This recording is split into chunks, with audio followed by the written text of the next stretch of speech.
ఆషాఢంలోనే శాకాంబరి ఉత్సవాలు. ఆషాఢంలో జరిగే శాకాంబరి ఉత్సవాలకు పెద్ద చరిత్ర ఉంది.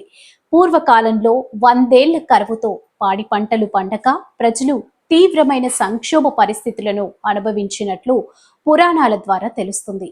ఈ కరువు సమయంలో అమ్మవారిని వేడుకోగా పండ్లు, కూరగాయలు, ధాన్యాలు తన శరీరం నుంచి విడిచి ప్రజల కష్టాలు తీర్చిందని చెబుతుంటారు. కష్టకాలంలో అమ్మవారు ప్రజలు ఆకలిని తీర్చి ప్రాణాలు కాపాడడంతో అప్పటి నుంచి అమ్మవారికి శాకాంబరి ఉత్సవాలను చేయడం ఆనవాయితీగా కొనసాగుతున్నట్లు పెద్దలు చెబుతున్నారు. ఈ ఉత్సవాల్లో భాగంగా అన్ని రకాల కూరగాయలు, పండ్లు, ఫలాలతో అమ్మవారిని అలంకరించి ప్రత్యేక పూజలతో శాంతింపజేస్తారు.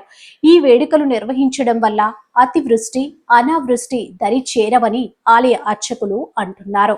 ఓరుగల్లులోనే భద్రకాళి అమ్మవారికి మొదటగా శాకాంబరి ఉత్సవాలు నిర్వహిస్తారు. భద్రకాళి అమ్మవారి శాకాంబరి ఉత్సవాల తర్వాతనే రాష్ట్రంలోని ఇతర ఆలయాలలో ఈ ఉత్సవాలను జరుపుతారు. భద్రకాళి అమ్మవారికి జరిపే శాకాంబరి ఉత్సవాలకు చాలా ప్రాధాన్యత ఉంది. విజయవాడలోని కనకదుర్గ, శ్రీశైలంలోని భ్రమరాంబ, హైదరాబాద్లోని పెద్దమ్మ తల్లి ఆలయాల్లో శాకాంబరి ఉత్సవాలను అంగరంగ వైభవంగా నిర్వహిస్తారు. శాకాంబరి అవతారంలో అమ్మవారు దర్శనమిచ్చిన రోజు మొక్కులు చెల్లించుకుంటే కోరిన కోరికలు నెరవేరుతాయి అని భక్తుల విశ్వాసం.